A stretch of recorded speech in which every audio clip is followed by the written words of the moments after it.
Hello friends, welcome to social science with Rinki. कैसे हैं आप? उम्मीद करती हूँ आप सभी अच्छे होंगे। आज जो हम देखने जा रहे हैं चैप्टर वो है हमारा 8th क्लास का चैप्टर, 8th का हिस्ट्री का चैप्टर नंबर 6। अब तक हम इसके 5 चैप्टर कंप्लीट कर चुके हैं विद क्वेश्चन आंसर। तो जो कोई भी ये मेरा वीडियो पहली बार देख रहा है, वो अगर उसने 5 चैप्टर नहीं देखे हुए हैं तो आप पहले प्लेलिस्ट में जाकर उनको देखें, उसके बाद ये वाला चैप्टर देखें, ताकि आपको चैप्टर अच्छे से समझ में आ जाए, क्योंकि हर एक चैप्टर एक दूसरे से क्या है, कनेक्टेड है। आइए अब स्टार्ट करते हैं। हमारा चैप्टर है 6, देसी जनता को सभ्य बनाना और राष्ट्र को शिक्षित करना। इससे पहले हम 1857 की क्रांति और उसके बाद का वो टाइम पीरियड देख चुके थे। अब जो हम स्टार्ट करेंगे वो होगा हमारे देसी जनता को सभ्य बनाना और राष्ट्र को शिक्षित करना।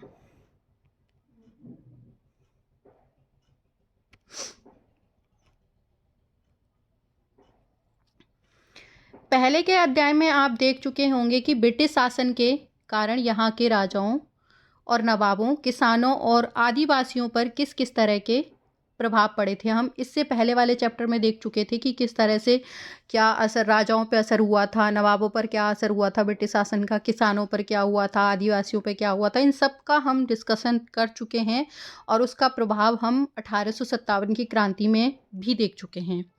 इस अध्याय में हम यह समझने का प्रयास करेंगे कि इन चीज़ों से विद्यार्थियों के जीवन पर क्या असर पड़े। विद्यार्थियों के जीवन को समझना इसलिए ज़रूरी है क्योंकि भारत में अंग्रेज केवल भू क्षेत्र पर विजय और आय पर नियंत्रण नहीं करना चाहते। कि मतलब हमें क्यों विद्यार्थियों के जीवन को समझना है, वो इसलिए कि भारत में जो ब्रिटिश शासन का प्रभाव या अंग्रेजों का प्रभाव केवल सिर्फ भू क्षेत्र पर ही मतलब विजय नहीं था, आय पर नियंत्रण करना नहीं था। उन्हें मतलब क्या लगता था कि उनका जो एक सांस्कृतिक मिशन भी था, कि उन्हें लगता था कि एक्चुअल में यूरोपियंस को ये लगता था कि जितने भी मतलब एशियाई कंट्री हैं या एशिया के लोग हैं तो वो क्या है, सभ्य नहीं है मतलब वहाँ की। तो वो उनकी इंडियंस के बारे में यही सोच थी कि यहाँ की जो जनता है वो सभ्य नहीं है और इसको शिक्षित करने का या सभ्य बनाने का जो जिम्मा है या कहीं रिस्पॉन्सिबिलिटी है वो हमारी है, ये उनकी सोच थी। तो वो क्या चाहते मतलब अपनी यहाँ पर जो कल्चर है उसका प्रचार करना चाहते थे इस तरह से। वे मानते थे कि उन्हें देसी समाज को सभ्य बनाना है और उनके रीति रिवाजों और मूल्य मान्यताओं को क्या है, बदलना है। मतलब उन्हें लगता था कि इनके जो रीति रिवाज हैं इनको मतलब बदलना है हमें और इनको क्या करना है, सभ्य बनाना है।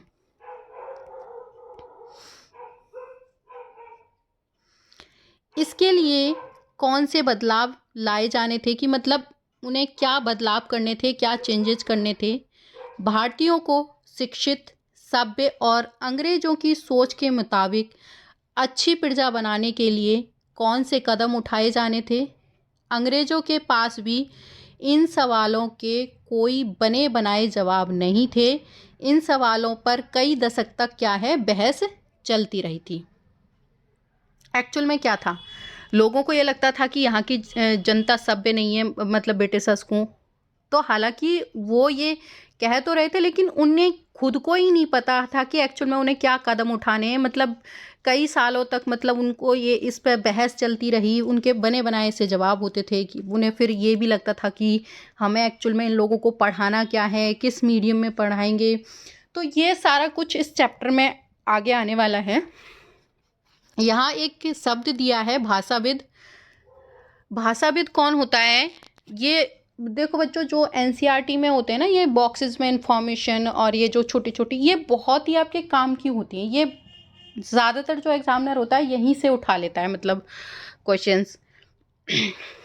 तो भाषाविद एक ऐसा व्यक्ति जो कई भाषाओं का जानकार हो और विद्यार्थी होता है, उसे हम क्या कहते हैं, भाषाविद। मतलब जैसे कई भाषाओं की नॉलेज होती है।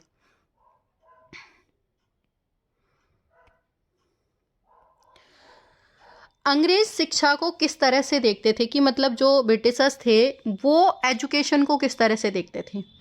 तो आइए सबसे पहले इस बात पर ध्यान दें कि शिक्षा के क्षेत्र में अंग्रेज क्या सोच रहे थे। और शिक्षा के जो विचार हमें आज सहज सामान्य दिखाई देते हैं, कि मतलब आज जो हमें चीज़ें नॉर्मल दिखाई देती हैं, वे पिछले 200 सालों में किस तरह विकसित हुई, मतलब कैसे डेवलप हुई हैं। आज जो चीज़ें हमें मतलब एजुकेशन में नॉर्मली लगती हैं, वो पिछले 200 साल में किस तरह से विकसित हुई होंगी। इस पड़ताल के दौरान हम इस बात पर भी विचार करेंगे कि भारतीयों ने ब्रिटिश विचारों पर कैसी प्रतिक्रिया दी, और इस बारे में अंग्रेज़ों के विचार किस तरह से विकसित हुए कि भारतीयों को कैसे पढ़ाया जाए, कि जो ये इंडियंस हैं इनको किस तरह से पढ़ाए जाएंगे। ये सब कुछ भी हम देखने वाले हैं। यहाँ आपको एक पिक्चर दिखाई दे रही है, ये पिक्चर है विलियम जॉनसन जो फ़ारसी भाषा क्या है सीख रहे हैं। यह आपको जो पिक्चर दिखाई जा रही है, इसमें विलियम जॉनसन हैं, वो क्या कर रहे हैं, फ़ारसी भाषा सीख रहे हैं।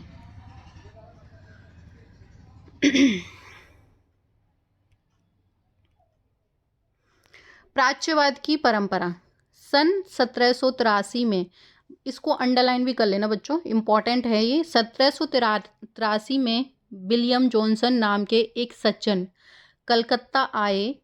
उन्हें ईस्ट इंडिया कंपनी द्वारा स्थापित किए गए सुप्रीम कोर्ट में जूनियर जज के पद पर तैनात किया। कि जो 1883 में जो विलियम जॉनसन हैं वो कलकत्ता आए, वो किस पोस्ट पर आए थे, वो सुप्रीम कोर्ट में जूनियर जज के पद पर तैनात हुए थे। कानून में माहिर होने के साथ साथ जॉनसन एक भाषाविद भी थे। अब हमने देखो ऊपर देखा था कि भाषाविद का मतलब क्या है, तो हमने देखा था कि एक ऐसा व्यक्ति या विद्यार्थी जिसे बहुत सारी भाषाओं के क्या है ज्ञान हो। तो विलियम जॉनसन क्या थे, भाषाविद थे। उन्हें ऑक्सफोर्ड में, अब आप देखोगे कि उन्हें बहुत सारी लैंग्वेज आती थी। ऑक्सफोर्ड में ग्रीक और लैटिन का अध्ययन किया था। वे फ्रेंच और इंग्लिश जानते थे और अपने एक दोस्त से अरबी क्या है सीखने में लगे हुए थे। मतलब इतनी लैंग्वेज तो आती थी, लेकिन वो अपने एक दोस्त से क्या सीख रहे थे, अरबी। एक मिनट।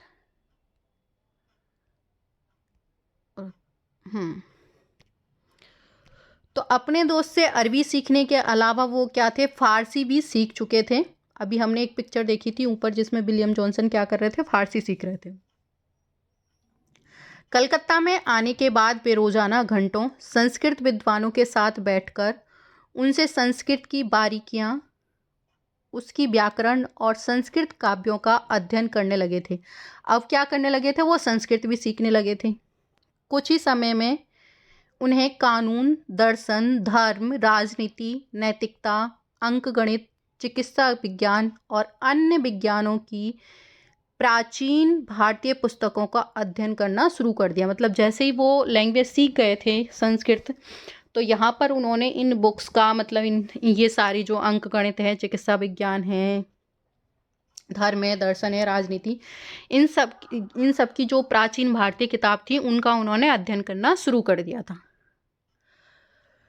जॉनसन ने पाया कि उस समय कलकत्ता में तैनात बहुत सारे अंग्रेज अफसर भी उनके जैसी दिलचस्पियां रखते थे। कि मतलब जो जॉनसन ने देखा कि जैसे वो खुद मतलब ऐसा इंटरेस्ट रखते हैं कि मतलब भाषाएं सीखना और फिर यहाँ का मतलब भारतीय जो कल्चर है उसको पढ़ना या प्राचीन जो पुस्तक है उनको पढ़ना, ऐसी दिलचस्पी रख रहे हैं। ऐसे और भी अफसर हैं, अंग्रेजी अफसर हैं, वो भी ऐसी दिलचस्पियां रखते हैं या इंटरेस्ट रखते हैं। हेनरी टॉम्स, बेटा इसको अंडरलाइन कर लेना, ये इम्पोर्टेंट है। हेनरी टॉम्स कॉलब्रुक और नेथेलियन हेलहोड भी भारतीय भाषाएं सीखकर संस्कृत व फारसी रचनाओं का अंग्रेजी में अनुवाद कर रहे थे। कि मतलब वो भारतीय भाषाएं सीख के और फिर यहाँ का जो संस्कृत और ये रचनाएं जो थी इनको पढ़ कर इनका इंग्लिश में क्या कर रहे थे, अनुवाद कर रहे थे। और भारतीय विरासतों को समझने के प्रयास में लगे हुए थे। इन लोगों के साथ मिलकर जॉनसन ने एशियाटिक सोसाइटी ऑफ बंगाल का गठन किया। तो ये भी अंडरलाइन कर लेना, कई बार क्वेश्चन पूछ लिया जाता है कि एशियाटिक सोसाइटी ऑफ बंगाल का गठन किसने किया था। एशियाटिक रिसर्च नामक शोध पत्रिका का प्रकाशन भी शुरू हो गया था। यहाँ आपको ये जो दिखाई दे रहा है ये स्टैचू एक वो हेनरी कॉलब्रुक्स का है। वो संस्कृत तथा हिंदुत्व के प्राचीन ग्रंथों के क्या थे, विद्वान थे ये कॉलब्रुक।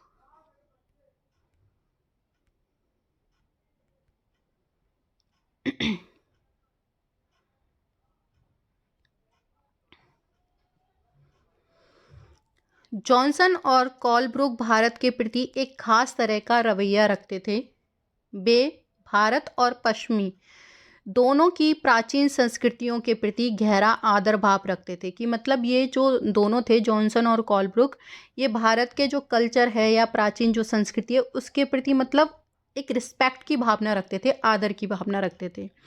उनका मानना था कि भारतीय सभ्यता प्राचीन काल में अपने वैभव शिखर पर थी। कि मतलब जो भारतीय कल्चर है वो अपने पुराने टाइम में मतलब काफ़ी वैभव के शिखर पे थी, परंतु बाद में उसका पतन होता चला गया। उनकी राय में भारत को समझने के लिए प्राचीन काल में लिखे गए यहाँ के पवित्र कानूनी ग्रंथों को खोजना व समझना बहुत ज़रूरी है। तो उनको क्या लगता था कि अगर हमें इंडिया को समझना है या भारत को समझना है तो हमें क्या करना होगा कि यहाँ के जो प्राचीन जो पवित्र ग्रंथ हैं उनको पढ़ना होगा, उन्हें खोजना होगा और उन्हें समझना बहुत ज़रूरी है। उनका मानना था कि हिंदुओं और मुसलमानों के असली विचारों व कानूनों को इन्हीं रचनाओं के जरिए समझा जा सकता है। इन रचनाओं के पुनः अध्ययन से ही भारत को भावी विकास का आधार पैदा हो सकता है। कि भारत का अगर हमें विकास करना है तो वो इन रचनाओं को पढ़कर ही हो सकता है। इस तरह जॉन्स और कॉलब्रुक दोनों ही प्राचीन ग्रंथों को ढूंढने, उनकी व्याख्या करने, अनुवाद करने और ज़्यादा से ज़्यादा लोगों तक अपने नतीजे पहुंचाने में जुट गए। उन्हें विश्वास था कि यह परियोजना न केवल अंग्रेज़ों को भारतीय संस्कृति से सीखने में मदद देगी बल्कि भारतीयों को भी अपनी विरासत को दोबारा अपनाने और अतीत के लुप्त वैभव को समझने में मदद देगी। मतलब उन्हें क्या किया कि जो प्राचीन ग्रंथ हैं उनकी व्याख्या करना शुरू कर दी और ज़्यादा से ज़्यादा लोगों तक पहुंचाना शुरू कर दिया। तो उससे क्या हुआ कि जो भारतीय संस्कृति है उसको सीखने में अंग्रेज़ों को मदद मिली और भारतीयों को भी क्या हुआ कि दोबारा से अपनी कल्चर है, अपना साहित्य है, उससे मिलवाया उनको और अतीत में जो लुप्त वैभव को समझने में भी उनको हेल्प हुई थी। इस प्रक्रिया में अंग्रेज़ भारतीय संस्कृति के अभिभावक और मालिक दोनों ही भूमिकाएं निभा रहे थे। इन प्रयासों और विचारों से प्रभावित होकर कंपनी के बहुत सारे अधिकारियों ने दलील दी कि अंग्रेज़ों को पश्चिमी ज्ञान की बजाय भारतीय ज्ञान को ही प्रोत्साहन देना चाहिए। अभी हमने ऊपर देखा ना कि इन बातों पे बहुत बहस चलती रही कि इंडियंस को क्या पढ़ाया जाए, किस लैंग्वेज में पढ़ाया जाए। तो इस पे कुछ अंग्रेज़ इतने प्रभावित थे कि उन्होंने कहा कि जो उन्हें पश्चिमी ज्ञान पढ़ाने के बजाय भारतीयों को उन्हीं का ज्ञान पढ़ाया जाना चाहिए, उन्हीं की कल्चर पढ़ाई जानी चाहिए। वे चाहते थे कि प्राचीन भारतीय ग्रंथों के अध्ययन को प्रोत्साहित करने और संस्कृत व फारसी साहित्य व काव्य पढ़ने के लिए संस्थानों की स्थापना की जाए।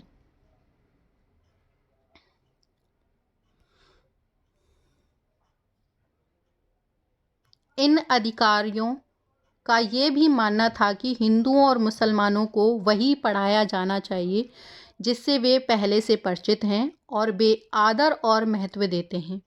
उन्हें अनजाने विषयों की शिक्षा ना दी जाए। इन अफसरों की राय में केवल तभी अंग्रेज देसी जनता का दिल जीत सकते हैं, केवल तभी अजनबी शासक अपनी प्रजा से आदर की क्या कर सकते हैं, उम्मीद कर सकते हैं। कि अगर हमें इंडियंस का दिल जीतना है तो उन्हीं को, उन्हीं का कल्चर और साहित्य हमें क्या करना चाहिए, पढ़ाना चाहिए। तो यहाँ आपको ये स्टैचू दिख रही है, इसमें एक साइड आपको जो दिख रहे हैं मुंशी दिखाई दे रहे होंगे और ऊपर आपको जो दिखाई दे रहे हैं वॉरेन हेस्टिंग्स, ठीक है।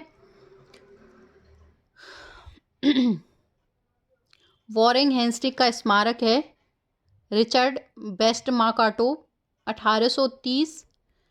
कलकत्ता, अब कलकत्ता स्थित ये विक्टोरिया मेमोरियल में है।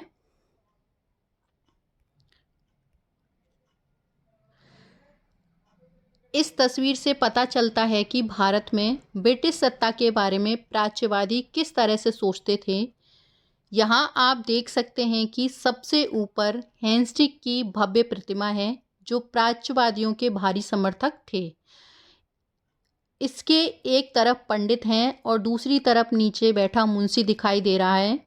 हेंस्टिंग तथा अन्य प्राच्यवादी भारतीय विद्वानों से विभिन्न भाषाएं सीखना चाहते थे। उन्हें कई बार केवल बोलियां समझाते और वर्नाकुलर का नाम देते। स्थानीय रीति रिवाजों और कानूनों के बारे में जानना चाहते थे और प्राचीन ग्रंथों के अनुवाद और व्याख्या में मदद चाहते थे। हेंस्टिंग ने पहल करके कलकत्ता मदरसे की स्थापना की। ये अंडरलाइन कर लेना कि कलकत्ता मदरसे की स्थापना किसने की। तो हेंस्टिंग ने पहल करके कलकत्ता मदरसे की स्थापना की। उनका विश्वास था कि यहाँ प्राचीन रीति रिवाज, यहाँ की ज्ञान संपदा भारत में ब्रिटिश शासन का क्या होनी चाहिए, आधार होनी चाहिए।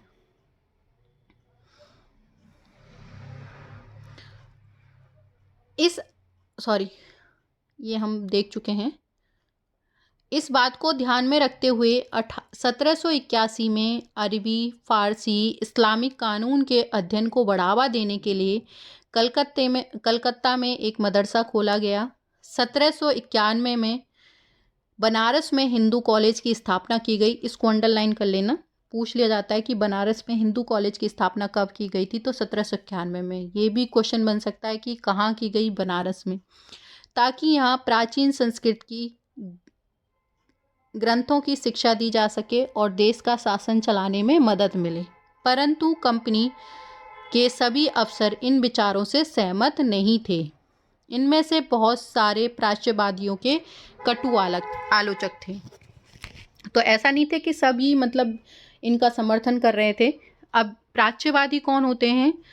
तो प्राच्यवादी उनको कहा जाता है कि जो एशियाई भाषा हैं उन और कल्चर है, उसका जो काफ़ी गहराई से नॉलेज रखते थे, उनको प्राच्यवादी कहा जाता था। जैसे हमने कॉलब्रुक और जॉन्स के बारे में पढ़ा था, तो वो क्या थे, प्राच्यवादी थे, जॉनसन और कॉलब्रुक, क्योंकि उन्हें भारतीय जो भाषाएं हैं या और भी अरबी, फारसी, ये लैंग्वेज भी आती थी और यहाँ का कल्चर भी उन्होंने पढ़ा हुआ था।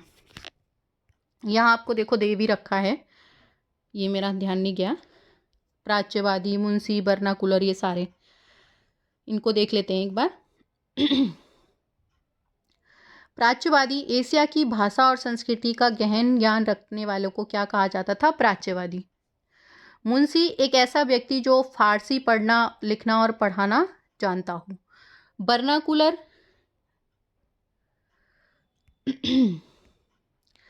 वर्नाकुलर यह शब्द आमतौर पर मानक भाषा से अलग किसी स्थानीय भाषा या बोली के लिए इस्तेमाल किया जाता था, कि कोई मानक भाषा ना हो, कि जो लोकल लैंग्वेज होती थी उसके लिए इस्तेमाल होता था।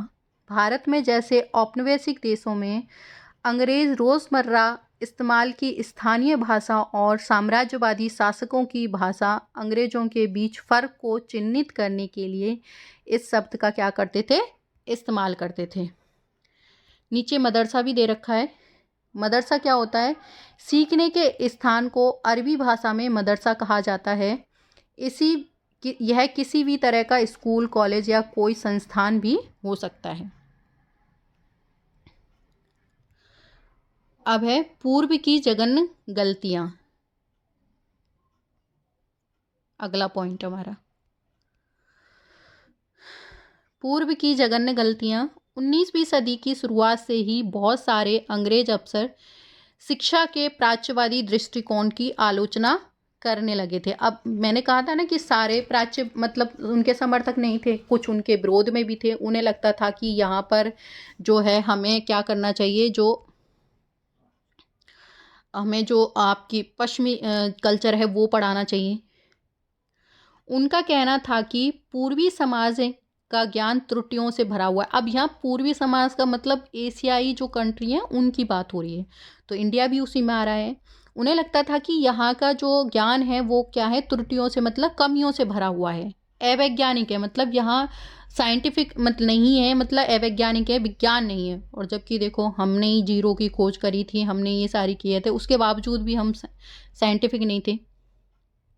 इनके मुताबिक पूर्वी साहित्य गंभीर और सतही है, इसलिए उन्हें दलील दी कि अंग्रेज़ों को, मतलब वो दलील दे रहे थे कि यहाँ का मतलब साहित्य है वो बहुत त्रुटियों से कमियों से भरा हुआ है।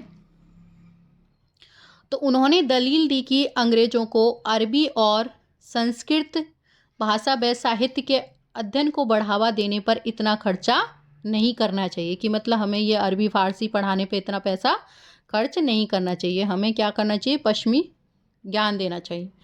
प्राच्यवादियों पर हमला करने वालों में जेम्स मिल थे।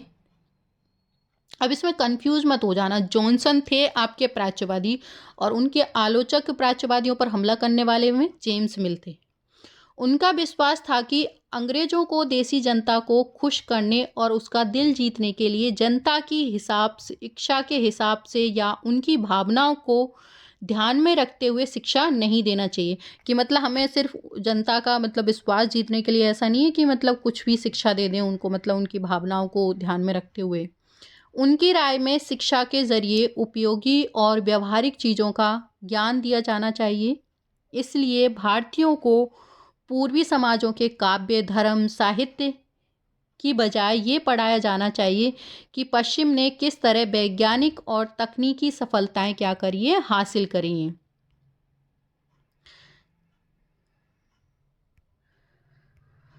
1830 के दशक तक प्राच्यवादियों का विरोध और तीखा हो गया था। थॉमस विविंगटन मैकाले इन आलोचकों में सबसे मुखर और प्रभावशाली विचारक थे। देखो आपने ना कई बार मैकाले नाम सुना होगा, कई बार इनका शॉर्ट नाम यूज़ होता है, तो इनका पूरा नाम था थॉमस विविंगटन। तो ये प्राच्यवादियों के एक कटु आलोचक थे और उनमें सबसे ज़्यादा प्रभावशाली थे ये। वे भारत को असभ्य देश मानते थे जिसे सभ्यता का पाठ पढ़ाना ज़रूरी था। तो कमाल था भाई, भारत को ही असभ्य मान रहा है। मैकाले के मुताबिक पूर्वी ज्ञान की कोई शाखा इंग्लैंड की प्रगति के समक्ष नहीं थी। मैकाले का कहना था कि एक अच्छे यूरोपीय पुस्तकालय का केवल एक खाना ही भारतीय और अरब के समूचे देसी साहित्य के बराबर है। तो ये मैकाले जी जो मार्क्स से थे, उनका मानना था कि जो पूर्व का ज्ञान है वो बहुत ही कम है। उनके हिसाब से क्या था कि इंग्लैंड की, मतलब ये कहना चाह रहे हैं कि जो यूरोपीय जो पुस्तकालय है, मतलब एक लाइब्रेरी है, उसका एक खाना जो है, लाइब्रेरी का एक खाना मतलब कह सकते हैं एक अलमीरा या एक कॉर्नर, तो उसके बराबर पूरा मतलब हमारे यहाँ का एशिया का कल्चर सिर्फ इतना सा है या ऐसा है कि वो यूरोप की एक सिर्फ खाने में आ जाए, लाइब्रेरी के में, बस इतना है, इनका मानना था। ये जेम्स मैकाले महाशय का, ये आपको बैठे हुए दिखाई दे रहे हैं, ये महाशय जी कहने वाले इंडिया को असभ्य, थॉमस विवेंटिंग मैकाले, और उनका ये अध्ययन कक्ष है।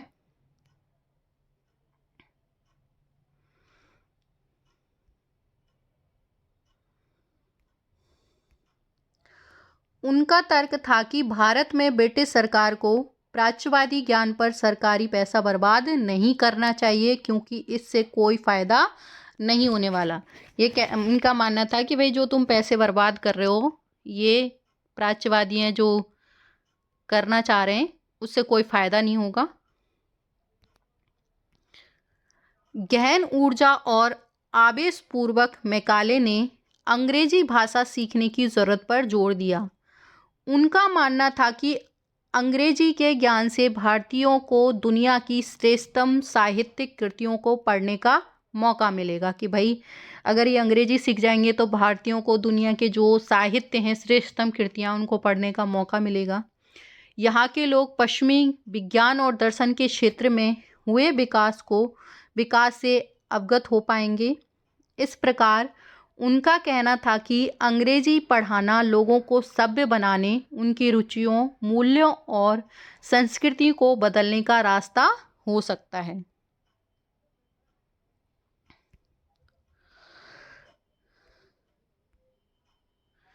मैकाले के मिनट्स विवरण के आधार पर 1835 का अंग्रेजों का शिक्षा अधिनियम पारित किया गया। ये फैसला लिया गया कि अंग्रेजी को उच्च शिक्षा का माध्यम बनाया जाए और कलकत्ता मदरसे तथा बनारस संस्कृत कॉलेज जैसे प्राच्यवादी संस्थानों को प्रोत्साहन ना दिया जाए। इन संस्थानों को अपने आप शरण का शिकार होते जा रहे अंधकार के मंदिरों की संज्ञा दी। मतलब उन्होंने कहा कि ये जो संस्थान है वो किस तरह से क्या है, मतलब उनको किसकी संज्ञा दी। उन्होंने कहा ये ऐसे मंदिर हैं जो अपने आप ही मतलब अंधकार की तरफ जा रहे हैं। और अब स्कूलों के लिए भी अंग्रेजी पाठ्य पुस्तकें छपने लगी थी। देखो क्या था एक्चुअल में, ये था कि इस चीज़ पे बहुत सालों तक बहस चली कि मतलब क्या एजुकेशन देनी चाहिए यहाँ पर इंडियंस को और क्या किस लैंग्वेज में पढ़ाना चाहिए। तो एक्चुअल में बजट इनका होता था कम, 2 लाख कुछ ऐसे मतलब साल में एजुकेशन पे खर्च करने के लिए बोला गया था। ये एक एडिशनल इन्फॉर्मेशन है जो मैं दे रही हूँ। तो ये डिसाइड नहीं कर पा रहे थे एक्चुअल में किसको क्या पढ़ाया जाए। तो ये लास्ट में जो मैकाले का मिनट्स आया, उन्होंने कहा कि भाई अंग्रेजी शिक्षा का अधिनियम पारित हो गया और उसमें ये डिसाइड हुआ कि अंग्रेजी को ही उच्च शिक्षा का क्या बनाया माध्यम बनाया जाएगा और अंग्रेजी कल्चर या साहित्य ही पढ़ाया जाएगा। ज्ञानियों की भाषा।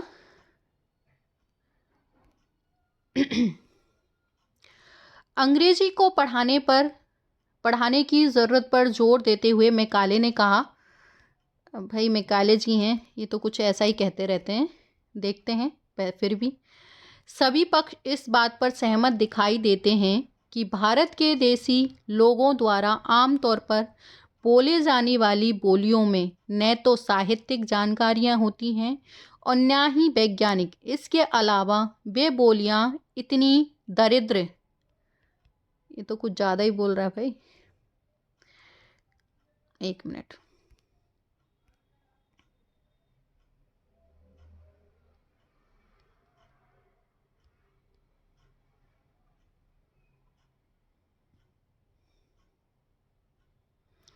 दरिद्र और रूखी हैं। अगर किसी भी स्रोत से उनको समृद्ध ना बनाया जाए,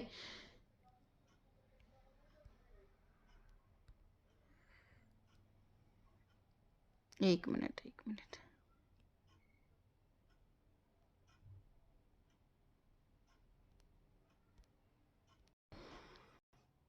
स्रोत से उनको समृद्ध ना बनाया जाए तो किसी भी मूल्यवान कृति पर उनमें अनुवाद नहीं किया जा सकता। ये मैकाले महर्षि जी उनका मानना था। वापस से आते हैं टॉपिक पे। व्यवसाय के लिए शिक्षा। 1854 में ईस्ट इंडिया कंपनी के लंदन स्थित कोर्ट ऑफ डायरेक्टर्स ने भारतीय गवर्नर जनरल को शिक्षा के विषय में एक नोट भेजा। इसको अंडरलाइन कर लेना, इम्पोर्टेंट है। कंपनी के नियंत्रक मंडल के अध्यक्ष कौन? Charles Wood. अभी इसे वुड डिस्पैच भी कहेंगे, जो इसकी नीतियां ये लागू करेगा, मतलब जो एजुकेशन के लिए इसका जो ये नियंत्रक मंडल जो बना के भेजा, इसका अध्यक्ष किसको बनाया था? चार्ल्स वुड को। चार्ल्स वुड के नाम से जारी किए गए इस संदेश को वुड का नीति पत्र या वुड डिस्पैच के नाम से जाना जाता है। इस दस्तावेज में क्या था? भारतीय में लागू की जाने वाली शिक्षा नीति की रूपरेखा स्पष्ट करते हुए एक बार फिर दोहराया गया कि प्राच्यवादी ज्ञान के स्थान पर यूरोपीय शिक्षा को अपनाने से कितने व्यावहारिक लाभ होंगे। कि भाई इसमें भी फिर से कह दिया कि यहाँ जो प्राच्यवादियों ने कहा उस बात को ना मान के कि हमें यूरोपीय ज्ञान अगर हम पढ़ाए तो हमें कितने व्यावहारिक लाभ होंगे। इस दस्तावेज में यूरोपीय शिक्षा एक व्यावहारिक लाभ आर्थिक क्षेत्र में बताया गया था। इसके मुताबिक यूरोपीय शिक्षा के माध्यम से भारतीयों को व्यापार और वाणिज्य के विस्तार में होने वाले लाभों को समझाने कि मतलब किस तरह से व्यापार और वाणिज्य से लाभ होंगे और देश के संसाधनों के विकास का महत्व समझाने में मदद मिलेगी। यदि उन्हें यूरोपीय जीवन शैली से अवगत कराया गया तो उनकी रुचियों और आकांक्षाओं में भी बदलाव आएगा और ब्रिटिश वस्तुओं की मांग पैदा होगी, क्योंकि तब यहाँ के लोग यूरोप में बनी चीज़ों को अपनाना और ख़रीदना क्या है शुरू कर देंगे। कि भाई उन्होंने ये बताया कि यूरोपीय कल्चर और साहित्य को हमें पढ़ाने से क्या क्या फ़ायदे होंगे वुड डिस्पैच में।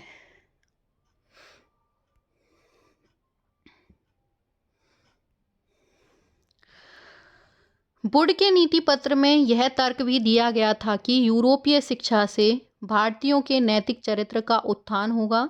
इससे वे ज़्यादा साहित्यवादी और ईमानदार बन जाएंगे। भाई उन्हें लगता था कि इंडियंस ईमानदार नहीं है और अगर उन्हें यूरोपीय शिक्षा दी जाएगी तो उनका नैतिक चरित्र का उत्थान भी होगा। कि भाई उनकी नज़र में भारतीयों का कोई नैतिक चरित्र था ही नहीं, ज़्यादा सत्यवादी बनेंगे। और जबकि हमारा साहित्य उठाओगे तो सत्यवादी हरिश्चंद्र और ऐसे लोग मिलेंगे, लेकिन कौन इनको समझाए ना। और फलस्वरूप कंपनियों के पास भरोसेमंद, देखो सबसे बड़ी बात क्या थी कि उन्हें एक ऐसा वर्ग तैयार करना था जो मतलब बॉडी और उससे तो सिर्फ एक मेहनत के लिए तो इंडियंस हो, बाकी सारा क्या है फिरंगी हो।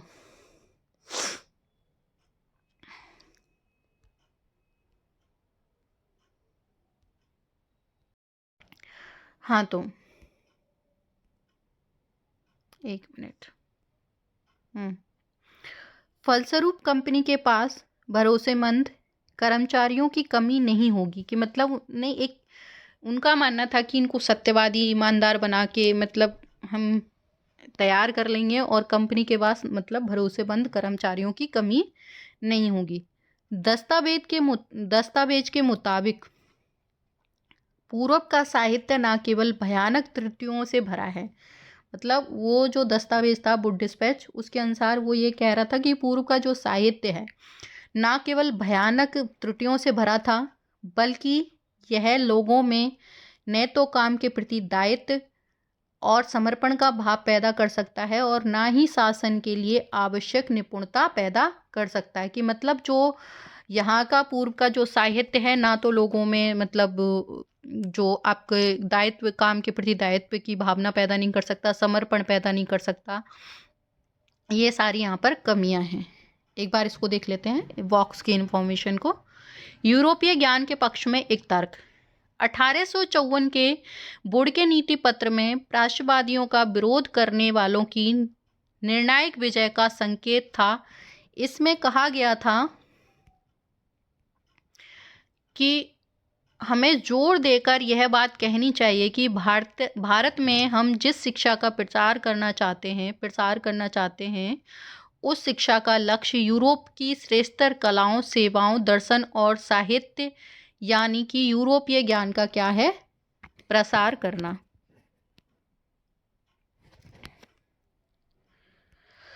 अठारह के नीति पत्र के बाद अंग्रेजों ने अहम कदम उठाए।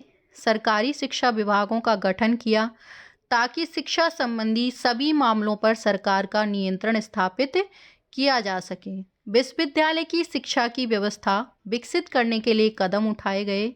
1857 में जब मेरठ और दिल्ली में सिपाही विद्रोह कर रहे थे, उसी समय कलकत्ता, मद्रास, मुंबई विश्वविद्यालयों की स्थापना की जा रही थी और राष्ट्रीय शिक्षा प्रणाली में परिवर्तन के प्रयास किए गए।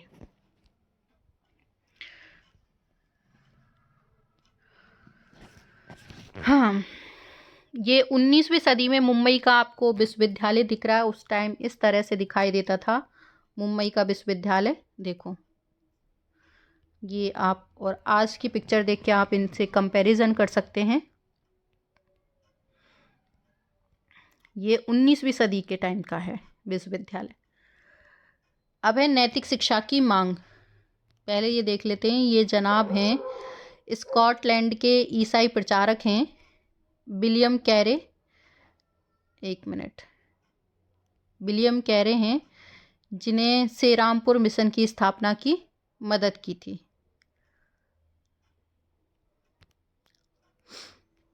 नैतिक शिक्षा की मांग। 19वीं सदी में भारत में सक्रिय ईसाई प्रचारकों ने, उस टाइम ईसाई प्रचारक बहुत सक्रिय हो गए थे, ने व्यावहारिक शिक्षा के पक्ष में दिए जा रहे तर्कों पर घोर विरोध किया। प्रचारकों का मानना था कि शिक्षा का उद्देश्य केवल लोगों के नैतिक चरित्र में सुधार लाना होना चाहिए। नैतिक उत्थान केवल ईसाई शिक्षा के जरिए ही संभव है। 1813 तक ईस्ट इंडिया कंपनी भारत में प्रचारक गतिविधियों के विरुद्ध थी। कंपनी को भय था कि प्रचारकों की गतिविधियों से स्थानीय जनता के बीच असंतोष पैदा होगा और लोग भारत में अंग्रेजों की उपस्थिति की शक की नज़र से देखने लगेंगे। मतलब जो 1813 से पहले जो ईस्ट इंडिया कंपनी थी, मतलब उस टाइम पे, तो ये जो प्रचारक गतिविधियां थी इनमें इनको ज़्यादा सपोर्ट नहीं करती थी। उन्हें डर लगता था कि कहीं यहाँ की जो जनता है उनको ऐसा ना लगे, उनको शक की नज़र से ना देखें कि ये लोग हमारा धर्म परिवर्तन करना चाहते हैं। ब्रिटिश नियंत्रण वाले भू क्षेत्रों में अपनी संस्थाएं ना खोल पाने की वजह से प्रचारकों ने अंततः सेरामपुर में अपना मिशन खोला।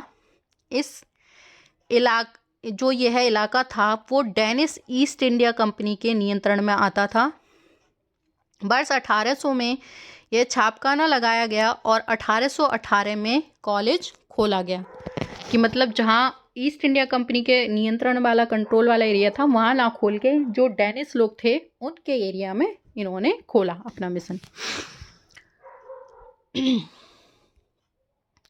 19वीं सदी के दौरान पूरे भारत में प्रचारक स्कूल खोले गए, परंतु 1857 के बाद भारत की ब्रिटिश सरकार प्रचारक शिक्षा को प्रत्यक्ष सहायता देने में आनाकानी करने लगी थी। सरकार को लगता था कि स्थानीय रीति रिवाजों, व्यवहारों, मूल्यों, मान्यताओं और धार्मिक विचारों से भी किसी भी तरह की जो है छेड़छाड़ी देश लोगों को क्या है भड़का देंगे कि भाई पहले ही उन्होंने क्रांति कर दी है, ये और क्रांति ला देंगे। ये कलकत्ता के जो हुगली नदी के तट पर स्थित सेरामपुर कॉलेज दिखा रखा है। तो आपका अगर क्वेश्चन आ जाता है सेरामपुर कॉलेज कहाँ है, तो कलकत्ता के हुगली नदी के तट पे है। अब भाई उन्होंने नए तरीके से जो एजुकेशन की बात कर दी थी, तो स्थानीय जो पाठशालाएं चल रही थी उनका क्या हुआ, ये आपने कभी सुना होगा ना दादा परदादों से अपने से कि भाई पहले कैसी पाठशालाएं चलती थी। तो आप वो कहते थे कि भाई पेड़ के नीचे बिठा के पढ़ा देते थे, या मंदिरों में कहीं इस तरीके से, मतलब कहीं भी जहाँ जगह मिलती थी उस तरह से पाठशालाएं चलती थी। तो यहाँ उन्हीं पाठशालाओं की बात हो रही है। स्थानीय पाठशालाओं का क्या हुआ, आपको कुछ अंदाजा है कि अंग्रेजों से पहले यहाँ के बच्चों को किस तरह से पढ़ाया जाता था? क्या आपने कभी सोचा है कि उस समय बच्चे स्कूल जाते भी थे या नहीं? और अगर स्कूल जाते भी थे तो ब्रिटिश शासन के तहत उनका क्या हुआ? यहाँ आपको ये एक पाठशाला की पिक्चर दिखाई जा रही है आपको। ये एक ग्रामीण पाठशाला है। यहाँ जो फ्रांसवास सॉल्विन नामक डच जो पेंटर गया था उसके द्वारा ये बनाया गया है पिक्चर।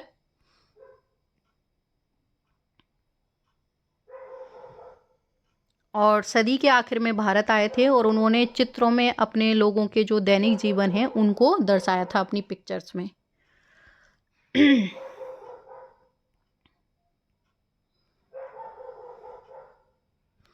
विलियम एडम की रिपोर्ट। 1830 के दशक में स्कॉटलैंड से आए ईसाई प्रचारक विलियम एडम ने बंगाल और बिहार के ज़िलों का दौरा किया। कंपनी ने उन्हें देसी स्कूलों में शिक्षा की प्रगति पर रिपोर्ट करने का जिम्मा सौंपा था कि भाई देख के आओ और पता करो कि भाई शिक्षा की क्या प्रगति है। एडम ने जो रिपोर्ट तैयार की वह दिलचस्प थी। एडम ने बताया कि बंगाल और बिहार में 1 लाख से ज़्यादा क्या हैं पाठशालाएं। ये बहुत छोटे छोटे केंद्र थे जिन्हें आम तौर पर 20 से ज़्यादा विद्यार्थी नहीं होते थे। जैसे आज के टाइम में तो एक ही स्कूल में आपको हज़ारों बच्चे मिल जाएंगे।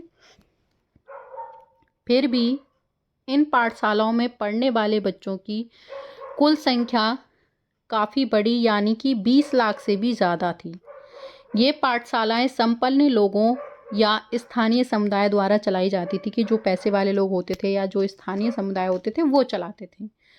कई पाठशालाएं स्वयं गुरुओं द्वारा ही प्रारंभ कर दी गई थी। शिक्षा का तरीका काफ़ी लचीला था। लचीला मतलब एक ऐसा तरीका जिसमें आप चेंजेस कर सकते हो, कुछ भी बदलाव कर सकते हो, मतलब बहुत ज़्यादा कठोर नहीं।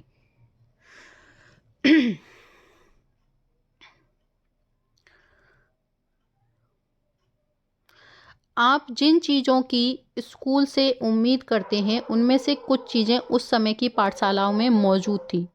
बच्चों की फीस निश्चित नहीं थी, छपी हुई किताबें नहीं होती थी, पाठशाला की इमारत अलग से नहीं बनाई गई थी, बेंच और कुर्सियां नहीं होती थी, ब्लैक बोर्ड नहीं होते थे, अलग से कक्षाएं लेने वाले बच्चों की हाजिरी लगाने का कोई इंतज़ाम नहीं होता था। सालाना इम्तिहान की मतलब जैसे आज के टाइम में नहीं होता ना कि साल में 2 बार आपके एग्ज़ाम होंगे, तो ऐसा कुछ नहीं होता था तब। नियमित कोई समय सारणी नहीं थी, कोई टाइम वगैरह नहीं था, जैसे कोई व्यवस्था नहीं थी। कुछ पाठशालाएं बरगद की छांव में चलती थीं तो कुछ गांव की किसी दुकान या मंदिर के कोनों में या गुरु के घर पर ही बच्चों को पढ़ाया जाता था।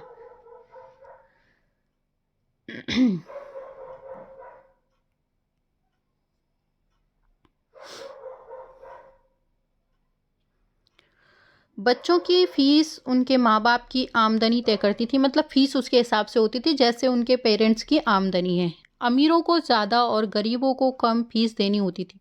अब सोचो कितना अच्छा था, अपनी मर्जी थी, जब मर्जी आओ तब जाओ नहीं जाओ, और पैसे भी मतलब उसी हिसाब से लिए जाते थे। शिक्षा मौखिक होती थी, एग्ज़ाम भी क्या होता था आपका मौखिक होता था। और क्या पढ़ना है यह बात विद्यार्थी की ज़रूरत को देखते हुए गुरु ही तय करते थे। विद्यार्थियों को अलग कक्षाओं में नहीं बिठाया जाता था, सभी एक जगह एक साथ बैठते थे। अलग अलग स्तर के विद्यार्थियों के साथ गुरु अलग अलग से बात कर लेते थे। एडम ने पाया कि यह लचीली प्रणाली स्थानीय आवश्यकताओं के काफ़ी अनुकूल थी, कि भाई लोगों के आवश्यकताओं के अकॉर्डिंग ही थी। उदाहरण के लिए फसल की कटाई के समय कक्षाएं बंद होती थी, क्योंकि वही वो लोग काम करने जाते थे खेतों में, क्योंकि उस समय गांव के बच्चे प्राय खेतों में काम करने चले जाते थे। कटाई और अनाज निकालने जाने पर के बाद पाठशालाएं दोबारा शुरू हो जाती थी। जैसे ही भाई काम हो गया, खेतों का ख़त्म हो गया, वैसे ही पाठशालाएं दोबारा से शुरू।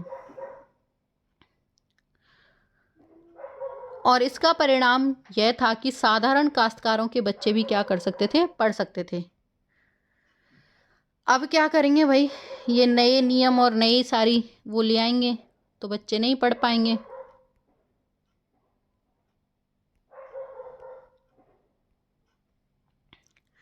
नई दिनचर्या, नए नियम। 19वीं सदी के मध्य तक कंपनी का ध्यान मुख्य रूप से उच्च शिक्षा पर था, इसलिए कंपनी ने स्थानीय पाठशालाओं के कामकाज में कभी ज़्यादा दखल नहीं दिया।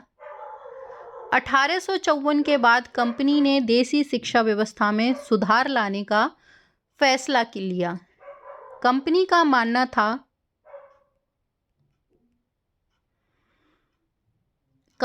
मानना था कि उनके मौजूदा व्यवस्था से के भीतर भी बदलाव किए जा सकते हैं। कंपनी एक नई दिनचर्या, नए नियम और नियमित निरीक्षणों के जरिए पाठशालाओं को और व्यवस्थित करना चाहती थी। इसके लिए क्या किया जा सकता था? कंपनी ने क्या कदम उठाए?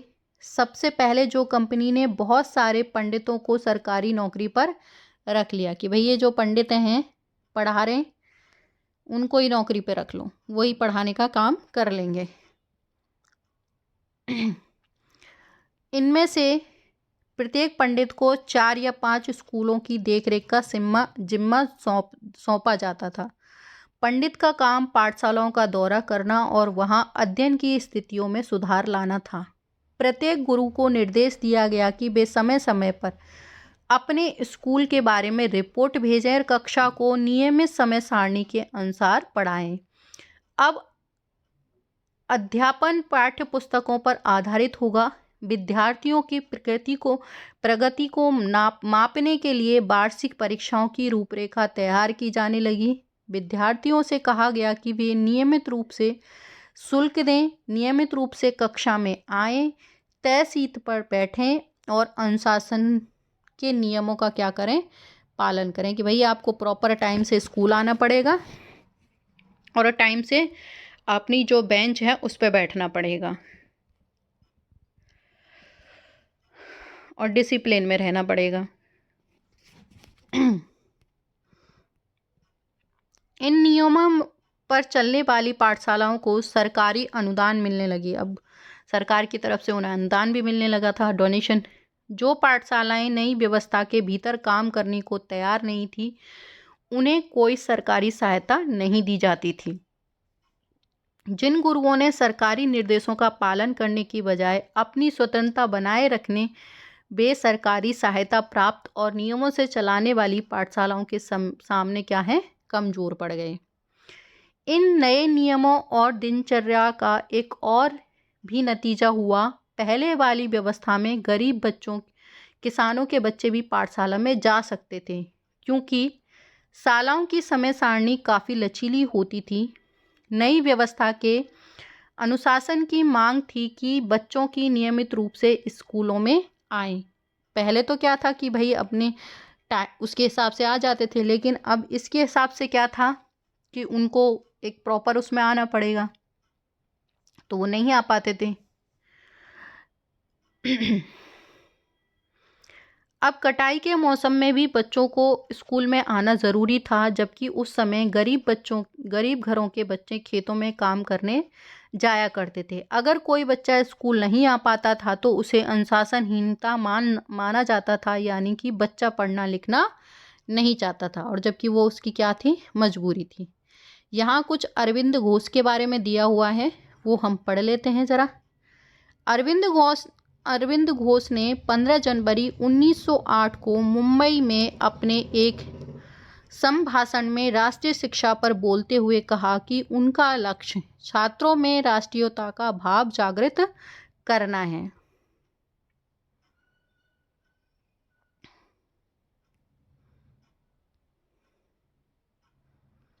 इसके लिए अपने पूर्वजों के साहसिक कार्यों पर गहराई से चिंतन करना आवश्यक होगा।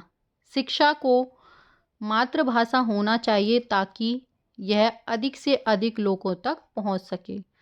अरविंदो ने इस बात पर भी बल दिया कि यद्यपि छात्रों को अपने मूल के साथ जुड़े रहना चाहिए, फिर भी उनको आधुनिक वैज्ञानिक आविष्कारों तथा लोकप्रिय शासन व्यवस्था के संदर्भ में पश्चिमी देशों के अनुभव का भी भरपूर लाभ उठाना चाहिए कि भाई उन्हें वैज्ञानिक चीज़ें और ये पश्चिमी ज्ञान भी होना चाहिए। इसके अतिरिक्त छात्रों को कोई हस्तकला भी सीखनी चाहिए ताकि वे स्कूल छोड़ने यथा रोजगार पा सकें, कि जैसे ही वो स्कूल छोड़ें उनको क्या है, काम मिल जाए।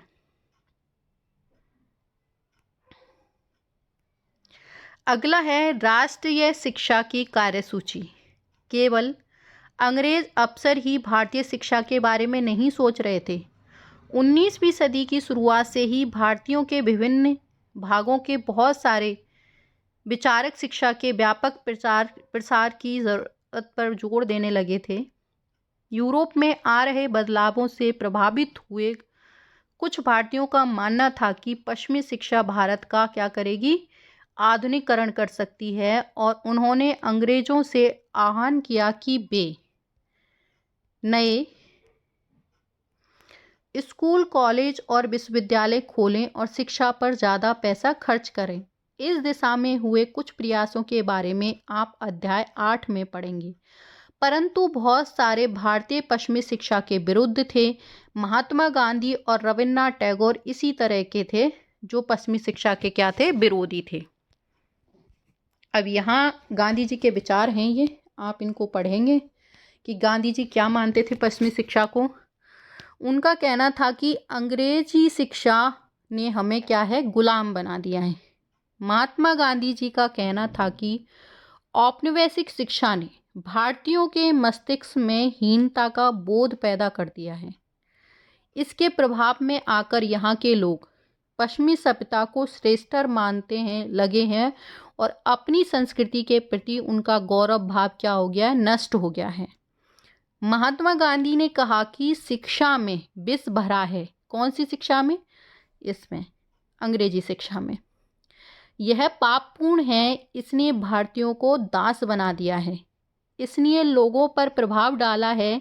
इसके मुताबिक पश्चिम से अभिभूत, पश्चिम से आने वाली हर चीज़ की प्रशंसा करने वाली संस्थानों में पढ़ने वाले भारतीय ब्रिटिश शासन को पसंद करने लगे थे। महात्मा गांधी का एक ऐसी शिक्षा के पक्षधर थे जो भारतीयों के भीतर प्रतिष्ठा और स्वाभिमान के भाव को क्या करे, पुनर्जीवित करे।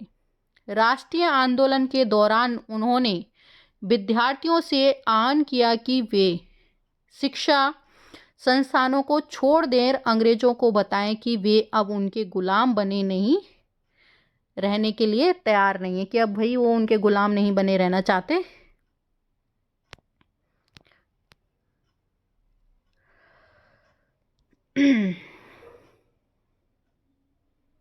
महात्मा गांधी की दृढ़ मान्यता थी कि जो शिक्षा है केवल भारतीय भाषा में ही दी जानी चाहिए। उनके मुताबिक अंग्रेजी में दी जा रही शिक्षा भारतीयों को क्या है, अपाहिज बना देगी।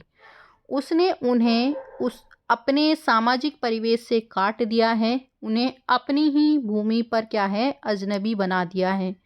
उनकी राय में विदेशी भाषा बोलने वाले, स्थानीय संस्कृति से घृणा करने वाले अंग्रेजी शिक्षित भारतीय अपनी जनता से जुड़ने के तौर तरीके भूल चुके थे। महात्मा गांधी का कहना था कि पश्चिमी शिक्षा मौखिक ज्ञान की बजाय केवल पढ़ने लिखने पर केंद्रित है। इसमें पाठ्य पुस्तकों पर जोर दिया जाता है, लेकिन जीवन क्या है, अनुभव और व्यावहारिक ज्ञान की अपेक्षा की गई है इसमें, कि भाई बस किताबों को रटने पर ध्यान दिया है। गांधी का तर्क था कि शिक्षा से व्यक्ति का दिमाग और आत्मा विकसित होनी चाहिए। उनकी राय में केवल साक्षरता यानी पढ़ने लिखने की क्षमता पा लेना ही शिक्षा नहीं होती। तो ये कई बार पूछ लिया जाता है कि गांधी जी के अनुसार एजुकेशन की क्या डेफिनेशन है, तो उनका मानना था कि सिर्फ पढ़ना लिखना आ जाए यही क्या है, शिक्षा नहीं है। इसके लिए तो लोगों को हाथ से काम करना पड़ता है, कि सिर्फ यही नहीं कि पढ़ना लिखना आ गया।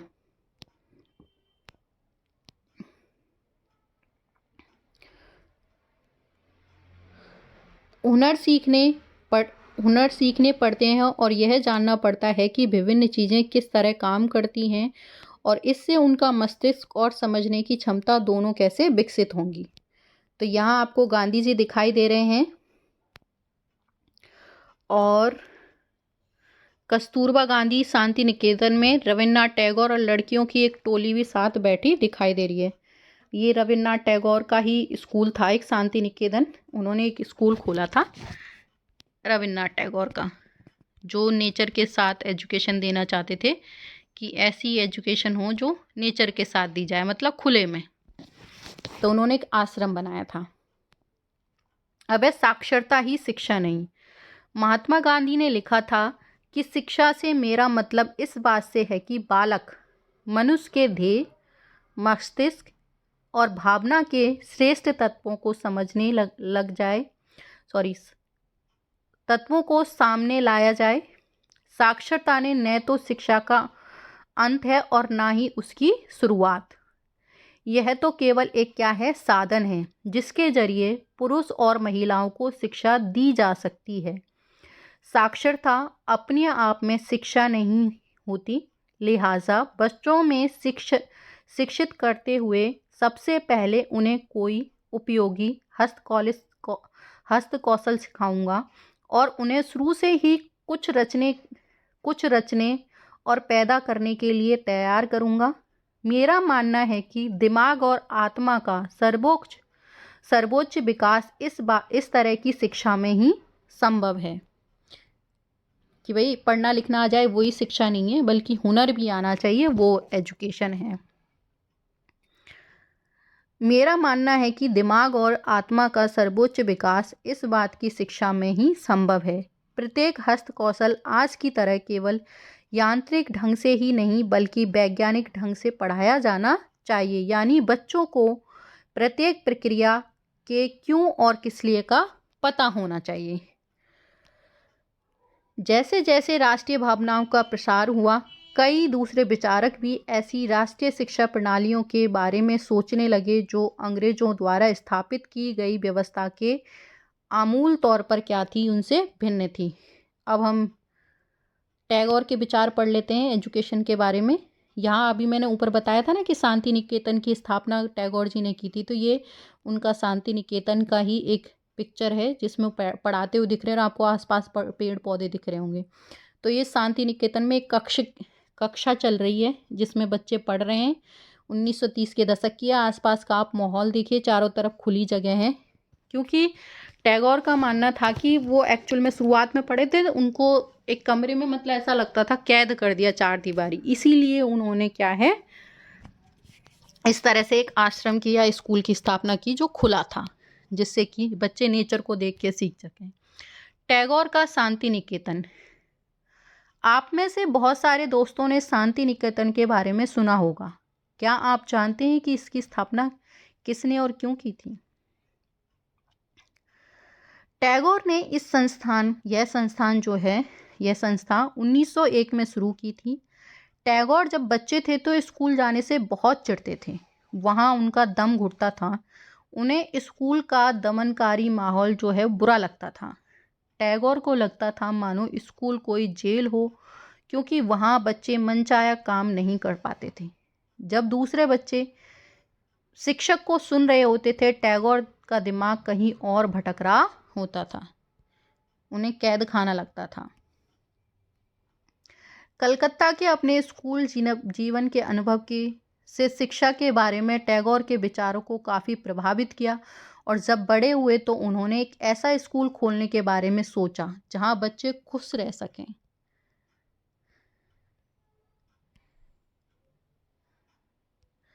जहां वे मुक्त और रचनाशील हों, जहां वे विचारों और आकांक्षाओं को समझ सकें।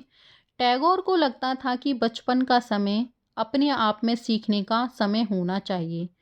वह अंग्रेजों द्वारा स्थापित की गई शिक्षा व्यवस्था के कड़े और बंधनकारी अनुशासन से मुक्त होना चाहिए। शिक्षक कल्पनाशील हों, बच्चों को समझते हुए उनके अंदर की उत्सुकता जानने की चाह विकसित करने में मदद दें। टैगोर के मुताबिक वर्तमान स्कूल बच्चे की रचनाशीलता चकित करने के उसके स्वाभाविक गुणों को मार देते हैं।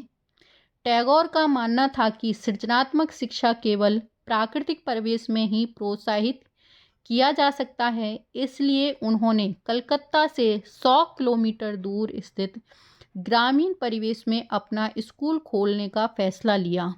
उन्होंने यह जगह निर्मल शांति से भरी शांति निकेतन दिखाई देती है, जहां प्रकृति के साथ जीते हुए बच्चे अपने स्वाभाविक संरचनात्मक मेघा को और विकसित कर सकें।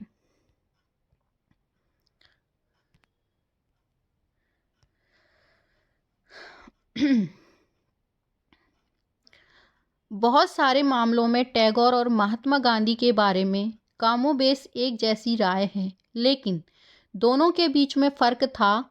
गांधी जी पश्चिमी सभ्यता और मशीनी प्रौद्योगिकी उपासना के कट्टर आलोचक थे। टैगोर आधुनिक पश्चिमी सभ्यता और भारतीय परंपरा के श्रेष्ठ तत्वों का सम्मिश्रण चाहते थे। मतलब जो गांधी जी थे वो पश्चिमी शिक्षा के तो कट्टर विरोधी थे, लेकिन टैगोर चाहते थे कि जो चीज़ पश्चिमी शिक्षा में अच्छी है उसे हमें एक्सेप्ट करना चाहिए। उन्हें शांति निकेतन में कला, संगीत और नृत्य के साथ साथ विज्ञान और प्रौद्योगिकी शिक्षा पर जोर दिया। इस प्रकार बहुत सारे लोगों के बारे इस प्रकार बहुत सारे लोग इस बारे में सोचने लगे थे कि राष्ट्रीय शिक्षा की प्रणाली की रूपरेखा क्या होनी चाहिए।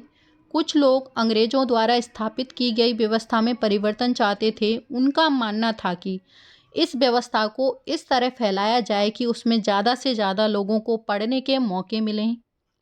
इसके विपरीत बहुत सारे ऐसे लोग भी थे जो वैकल्पिक व्यवस्था चाहते थे, ताकि लोगों को सच्चे अर्थों में राष्ट्रीय संस्कृति की शिक्षा दी जा सके।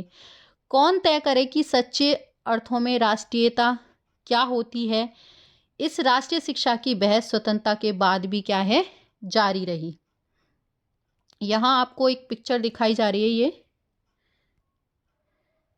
ये कोयम्बटूर के एक प्रचारक स्कूल में खेल रहे बच्चों की ये 20वीं सदी का है। 19वीं सदी के मध्य ईसाई प्रचारक और भारतीय सुधारवादी संगठन लड़कियों के लिए स्कूल खोलने लगे थे। तो ये हमारा चैप्टर ख़त्म हो गया है। अब नेक्स्ट वीडियो में हम इसके क्वेश्चन आंसर कंप्लीट कर लेंगे। तो मिलते हैं एक नए वीडियो में एक नए टॉपिक के साथ। Thank you so much.